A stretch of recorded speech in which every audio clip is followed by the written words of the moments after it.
Hello learners, welcome back to our channel learn with నందు. ఇవాళ క్లాస్లో మైట్ అనే ఫ్యూచర్ పాస్ట్ వర్బ్ గురించి తెలుసుకుందాం. ఈ మైట్కు తెలుగు మీనింగ్ ఏమవుతుంది? మనం భవిష్యత్తులో ఏదైనా ఒక పని చేసి ఉండవచ్చు అని చెప్పడానికి వాడతారు. మనం ఫ్యూచర్లో ఏదైనా ఒక పని చేసి ఉండొచ్చు అని చెప్పడానికి ఈ మైట్ అనే ఫ్యూచర్ పాస్ట్ వర్బ్ని యూస్ చేస్తారు. మేకు తెలుగు మీనింగ్ ఏమవుతుంది? చేయొచ్చు అని అవుతుంది కదా. ఫ్యూచర్ పాస్ట్ వర్బ్ మేకు ఏమవుతుంది అని అంటే ఆ పని నేను చేసి ఉండొచ్చు అని అర్థం. అంటే 50-50 ఛాన్సెస్ అన్నమాట. ఖచ్చితంగా చెయ్యాలి కాదు, చేసి ఉండొచ్చు, ఆ పని చేయొచ్చు చేయకపోవచ్చు అని అర్థం కిందకి వస్తుంది కదా. ఇప్పుడు మైట్కు సంబంధించి కొన్ని ఎగ్జాంపుల్స్ చూద్దాం. నేను నేను ఆ పని రేపు చేసి ఉండొచ్చు అనే వాక్యం ఇంగ్లీష్లో రాస్తే I might do that work tomorrow. నేను ఇంగ్లీష్లో ఏమంటారు? ఐ అంటారు. ఆ పని అనేదాన్ని ఇంగ్లీష్లో ఏమంటారు? That work. రేపు ఇంగ్లీష్లో ఏమంటారు? టుమారో. చేసి ఉండొచ్చు అనేదాన్ని ఇంగ్లీష్లో ఏమంటారు? మైట్ డూ అని అంటారు. ఐ అనేది ఫస్ట్ పర్సన్ సింగులర్ అవుతుంది, మైట్ అనేది ఫ్యూచర్ పాస్ట్ వర్బ్ అవుతుంది, డూ అనేది ప్రెజెంట్ వర్బ్ V1 అవుతుంది, దట్ వర్క్ టుమారో అనేది ఇక్కడ ఆబ్జెక్ట్ అవుతుంది, టుమారో అనేది ఫ్యూచర్ టైమింగ్ను తెలుపుతుంది. I might go to Australia. నేను ఆస్ట్రేలియాకు వెళ్ళి ఉండొచ్చు అంటే వెళ్ళొచ్చు వెళ్ళకపోవచ్చు అని అర్థం. వెళ్ళి ఉండొచ్చు అని అంచనా వేసి మనం ఈ వాక్యం చెప్పినట్టు అర్థమైందలన్నా. ఐ అనేది సబ్జెక్ట్ అవుతుంది, ఫస్ట్ పర్సన్ సింగులర్ అవుతుంది, మైట్ అనేది ఫ్యూచర్ పాస్ట్ వర్బ్ అవుతుంది, గో అనేది ప్రెజెంట్ వర్బ్ V1 అవుతుంది. ఫర్ సపోజ్ ఇక్కడ మైట్ ప్లేస్లో వుడ్ తీసుకున్నట్టయితే I would go to Australia అని ఈ వాక్యం తెలుగులో మీనింగ్ ఏమవుతుంది అని అంటే నేను ఆస్ట్రేలియాకు వెళ్ళి ఉంటాను అని వస్తుంది. ఫర్ సపోజ్ ఇక్కడ మైట్ ప్లేస్లో షుడ్ తీసుకున్నట్టయితే I should go to Australia అనే ఈ ఇంగ్లీష్ వాక్యం తెలుగులో చెప్తే నేను అమెరికాకు వెళ్ళి ఉండాలి అంటే ఖచ్చితంగా నేను వెళ్ళి ఉండాలి అనే మీనింగ్ వస్తుంది.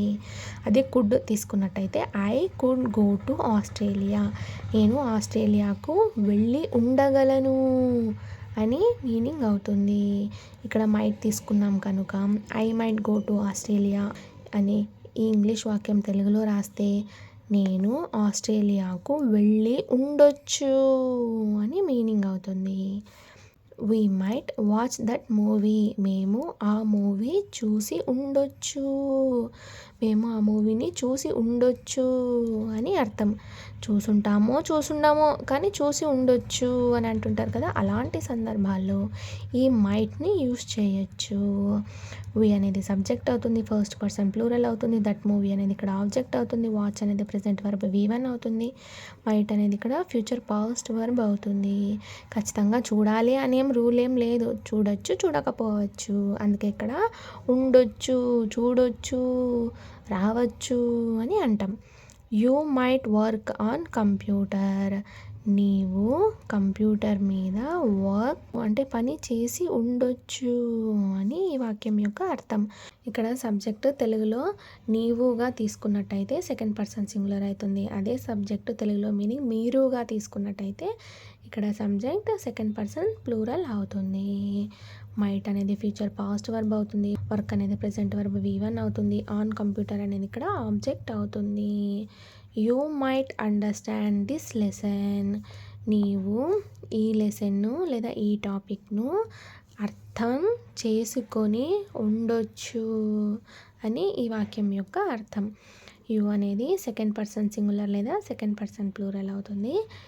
మైట్ అనేది ఇక్కడ ఫ్యూచర్ పాస్ట్ వర్బ్ అవుతుంది, అండర్స్టాండ్ అనేది ప్రెజెంట్ వర్బ్ V1 అవుతుంది, దిస్ లెసన్ లేదా దిస్ టాపిక్ అనేది ఇక్కడ ఆబ్జెక్ట్ అవుతుంది. She might study in that college. ఆమె ఆ కాలేజీలో చదువుకొని ఉండొచ్చు అంటే చదివి ఉండొచ్చు అని మీనింగ్. షీ అనేది సబ్జెక్ట్ అవుతుంది, థర్డ్ పర్సన్ సింగులర్ అవుతుంది, మైట్ అనేది ఫ్యూచర్ పాస్ట్ వర్బ్ అవుతుంది, స్టడీ అనేది ప్రెజెంట్ వర్బ్ V1 అవుతుంది, ఇన్ దట్ కాలేజ్ అనేది ఇక్కడ ఆబ్జెక్ట్ అవుతుంది. He might by that expensive diamonds. అతడు ఆ ఎక్స్పెన్సివ్ డైమండ్స్ని అంటే కాస్ట్లీ డైమండ్స్ని కొని ఉండొచ్చు. కొన్నాడో లేదో మనకి తెలీదు, కొని ఉండొచ్చు అని అంటున్నాం. అంటే అంచనా వేసి బహుశా ఆ పని జరిగి ఉండొచ్చు అని అంటుంటారు కదా, అలాంటి సందర్భాల్లో ఈ మైట్ని యూజ్ చేయవచ్చును. హీ అనేది సబ్జెక్ట్ అవుతుంది, మైట్ అనేది ఇక్కడ ఫ్యూచర్ పాస్ట్ వర్బ్ అవుతుంది, బై అనేది ప్రెజెంట్ వర్బ్ V1 అవుతుంది, దట్ ఎక్స్పెన్సివ్ డైమండ్స్ అనేది ఇక్కడ ఆబ్జెక్ట్ అవుతుంది. టమ్ము మైట్ గివ్ మనీ, టమ్ము డబ్బు ఇచ్చి ఉండొచ్చు అని అర్థం. టమ్ము అనేది ఇక్కడ సబ్జెక్ట్ అవుతుంది, థర్డ్ పర్సన్ సింగులర్ అవుతుంది. మైట్ అనేది ఫ్యూచర్ పాస్ట్ వర్బ్ అవుతుంది, గివ్ అనేది ప్రెజెంట్ వర్బ్ V1 అవుతుంది, మనీ అనేది ఇక్కడ ఆబ్జెక్ట్ అవుతుంది. Mahatma might take loans, Mahatma లోన్స్ని తీసుకొని ఉండొచ్చు అని అర్థం. మహాత్మా అనేది సబ్జెక్ట్ అవుతుంది, థర్డ్ పర్సన్ సింగులర్ అవుతుంది, మైట్ అనేది ఫ్యూచర్ పాస్ట్ వర్బ్ అవుతుంది, టేక్ అనేది ప్రెజెంట్ వర్బ్ V1 అవుతుంది, లోన్స్ అనేది ఇక్కడ ఆబ్జెక్ట్ అవుతుంది. Student might see after 2 hours, student 2 గంటల తర్వాత చూసి ఉండొచ్చు అంటే ఫ్యూచర్లో పాస్ట్ గురించి చెప్పడం. ఫ్యూచర్లో పాస్ట్ గురించి చెప్పాలంటే ఈ ఫ్యూచర్ పాస్ట్ వర్బ్స్ని యూజ్ చేస్తారు. ఫర్ సపోజ్ ఫ్యూచర్ గురించి చెప్పాలి అని అంటే student may see after 2 hours అనే వాక్యం తెలుగులో ఏమవుతుంది మీనింగ్ అంటే స్టూడెంట్ 2 గంటల తర్వాత చూడొచ్చు. మేసి అంటే ఏమిటి మీనింగ్, చూడొచ్చు అని అవుతుంది కదా. సో ఇక్కడ మైట్ సీ ఉంది కాబట్టి మైట్ సీకు తెలుగు మీనింగ్ ఏమవుతుంది, చూసి ఉండొచ్చు అని అవుతుంది. అంటే ఫ్యూచర్లోనే జరిగేది, అది జరిగి ఉండొచ్చు, జరిగింది అని చెప్తుంటారు కదా, అలాంటప్పుడు వాటిని పాస్ట్ టెన్స్ అంటారు. పోయిన దాని గురించే కదా పాస్ట్ అని అంటారు. సో ఫ్యూచర్లో జరిగి ఉండొచ్చు అని చెప్పడానికి ఈ మైట్ని యూజ్ చేస్తారు. అర్థమైందా learners? Hour relatives might have meals, మన రిలేటివ్స్ అంటే మన బంధువులు మీల్స్ని తిని ఉండొచ్చు అని అర్థం కదా. అవర్ రిలేటివ్స్ అనేది ఇక్కడ సబ్జెక్ట్ అవుతుంది, మైట్ అనేది ఫ్యూచర్ పాస్ట్ వర్బ్ అవుతుంది, హ్యావ్ అనేది ప్రెజెంట్ వర్బ్ V1 అవుతుంది, మీల్స్ అనేది ఇక్కడ ఆబ్జెక్ట్ అవుతుంది. ఇక్కడ మైట్ అనేది కూడా వర్బే కదా, హ్యావ్ అనేది కూడా వర్బే కదా, పక్కన వర్బ్స్ యూజ్ చేయకూడదు అని చెప్పారు కదా. మరి ఇక్కడ ఎలా వచ్చింది పక్కన వర్బ్స్ అని అంటే హ్యావ్ ఫార్మ్స్ యూసేజ్ చెప్పినప్పుడు హ్యావ్ ఫామ్ని తినే వాటికి కూడా యూజ్ చేస్తారు అని చెప్పాను. సో ఇక్కడ హ్యావ్ అనే ప్రెజెంట్ వర్బ్ V1 వచ్చింది. అర్థమైందా లెర్నర్స్? అంటే ఈటింగ్స్కి కూడా ఈ హ్యావ్ ఫార్మ్స్ని యూజ్ చేస్తారు.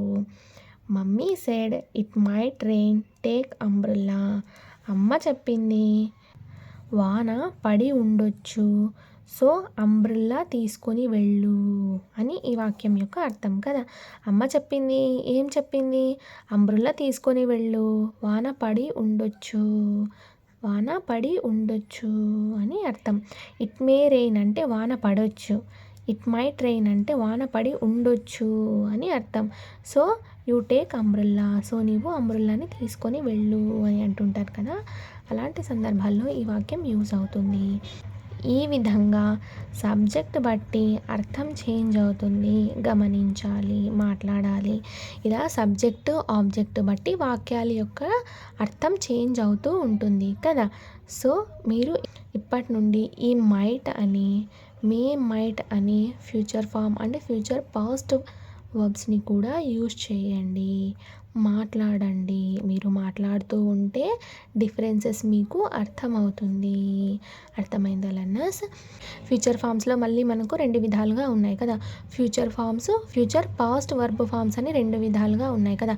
ఫ్యూచర్ ఫామ్స్ ఏమవుతాయి, విల్, షెల్, కెన్, మే అవుతాయి కదా. వీటికి ఫ్యూచర్ పాస్ట్ వర్బ్స్ ఏమవుతాయి, వుడ్, షుడ్, కుడ్, మైట్ అవుతాయి కదా. విల్కు తెలుగు మీనింగ్ ఏమవుతుంది, చేస్తాను అని అవుతుంది. అదే ఫ్యూచర్ పాస్ట్ వర్బ్ విల్కు ఏమవుతుంది, వుడ్ అవుతుంది కదా. వుడ్కు తెలుగు మీనింగ్ ఏమవుతుంది, చేసి ఉంటాను అని అవుతుంది. ఫ్యూచర్ ఫామ్ షెల్కు తెలుగు మీనింగ్ ఏమవుతుంది, ఆ పని చెయ్యాలి, ఖచ్చితంగా చెయ్యాలి అని అవుతుంది కదా. అదేవిధంగా ఈ షెల్కు ఫ్యూచర్ పాస్ట్ వర్బ్ ఏమవుతుంది, షుడ్ అవుతుంది. ఈ షుడ్కు తెలుగు మీనింగ్ ఏమవుతుంది, ఖచ్చితంగా ఫ్యూచర్లో ఆ పని చేసి ఉండాలి, అంటే పూర్తి చేసి ఉండాలి అని చెప్పడం. కెన్కు తెలుగు మీనింగ్ ఏమవుతుంది, ఈ కెన్ అనేది కూడా ఫ్యూచర్ ఫామే కదా, దీనికి తెలుగు మీనింగ్ ఏమవుతుంది, ఆ పని నేను చేయగలను, అంటే ఆ పని చేయగల శక్తి నాకు ఉంది అని చెప్పడానికి ఈ కెన్ను వాడతారు కదా. సో ఈ కెన్కు ఫ్యూచర్ పాస్ట్ వర్బ్ ఏమవుతుంది, కుడ్ అవుతుంది. అంటే కుడ్కు తెలుగు మీనింగ్ ఏమవుతుంది, నేను ఆ పనిని పూర్తి చేసి ఉండగలను అని అవుతుంది. మేకు తెలుగు మీనింగ్ ఏమవుతుంది అంటే చేయొచ్చు అని అవుతుంది కదా. మేకు తెలుగు మీనింగ్ ఏమవుతుంది, చేయొచ్చు అని అవుతుంది. ఈ మేకు ఫ్యూచర్ పాస్ట్ వర్బ్ ఏమవుతుంది, మైట్ అవుతుంది. మైట్కు తెలుగు మీనింగ్ ఏమవుతుంది, నేను ఒక పనిని చేసి ఉండొచ్చు, అంటే పూర్తి చేసి ఉండొచ్చు అని అర్థం. అర్థమైందలన్నా future forms, future past verb ఫామ్స్కు డిఫరెన్స్ ఏంటి అని. రెండు యూజ్ చేసేది ఫ్యూచర్లోనే, బట్ ఈ ఫ్యూచర్లో జరిగి ఉంది, పూర్తయి ఉంది అని చెప్పడానికి ఫ్యూచర్ పాస్ట్ వర్బ్స్ని యూజ్ చేస్తారు. అర్థమైందలన్నా ఫ్యూచర్లో జరుగుతుంది అని చెప్పడానికి ఫ్యూచర్ ఫామ్స్ని యూజ్ చేస్తారు. Thank you so much for watching this video. Please subscribe to Learn with Nandu channel for more videos. Thank you.